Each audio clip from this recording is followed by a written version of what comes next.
Hello, everyone, and welcome to our lecture series on managerial accounting. And I am your instructor, Jamal Haider. Today, we are starting a brand new chapter 9 from your book called Profit Planning. So, profit planning focuses on the steps taken by businesses to achieve their planned level of profits, and we call this profit planning. So, profit planning is accomplished by preparing numerous budgets.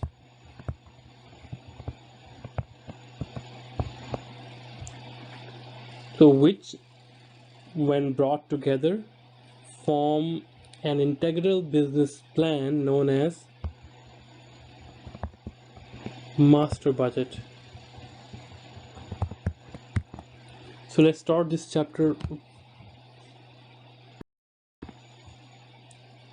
So our first learning objective is understand why organizations budget and the processes they use to create budgets. So let's start with.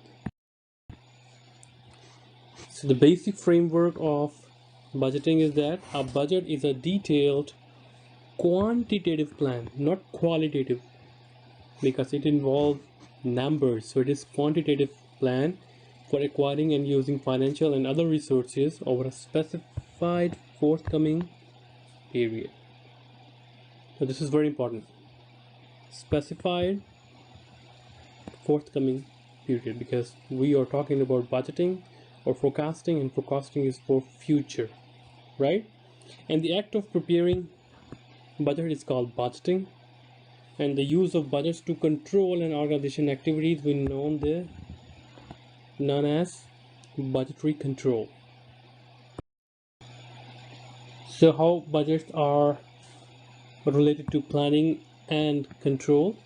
So planning involves objectives developing objectives and preparing various budgets to achieve those objectives. Sorry.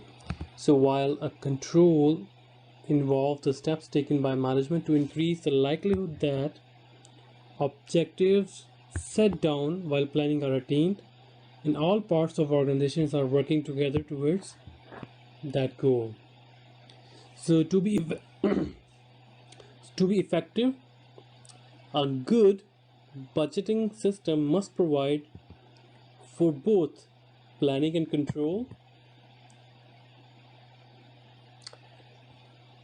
So good planning without effective control is garbage, wasted, right? Okay, now let's talk about the advantages of budgeting. So budgets communicate management's plan throughout the organization. So budgets force managers to think about and plan for future. So the budgeting process provides a meaningful allocation of resources to those parts of the organization where they are most needed. Right? And the budget process can uncover potential bottlenecks before they occur. So budgets also coordinate the activities of entire organization by integrating the plans of its various parts. And budgets define goals and objectives that can serve as benchmark for evaluating the subsequent performances.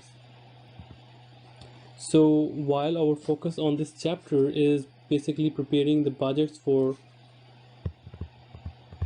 1 year time frame, right?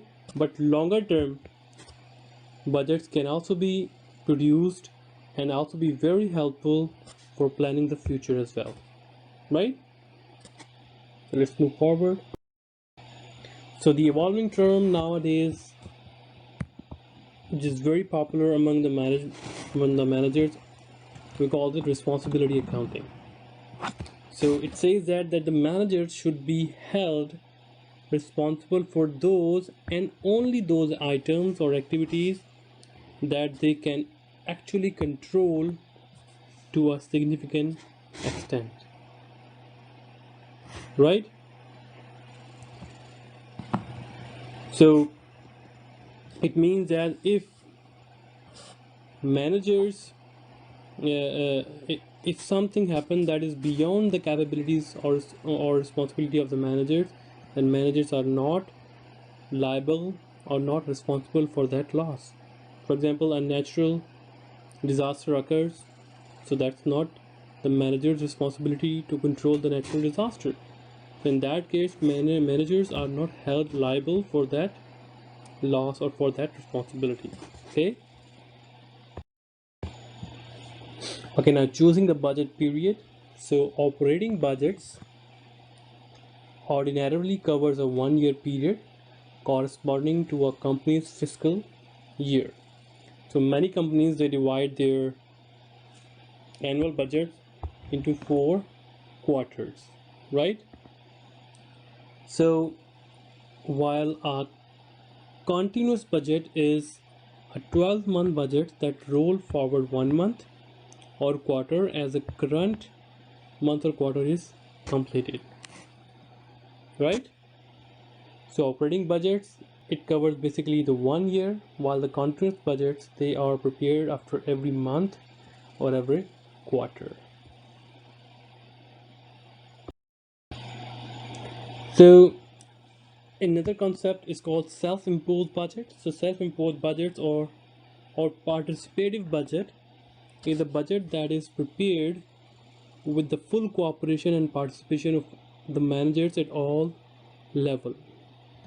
So it is a particularly useful approach if the budget will be used to evaluate managerial performance. Now the question rises, what is the benefit of self-imposed budgets? We're going to discuss also in our coming slide, but just to give you a little taste of this self-imposed budgets. So when the management say that you have to do or say a car marketing person or sales rep that you have to sell 20 cars, maybe at the end of the period the sales rep may say that, look, this is too tough, or unrealistic challenge for me to sell 20 cars, right?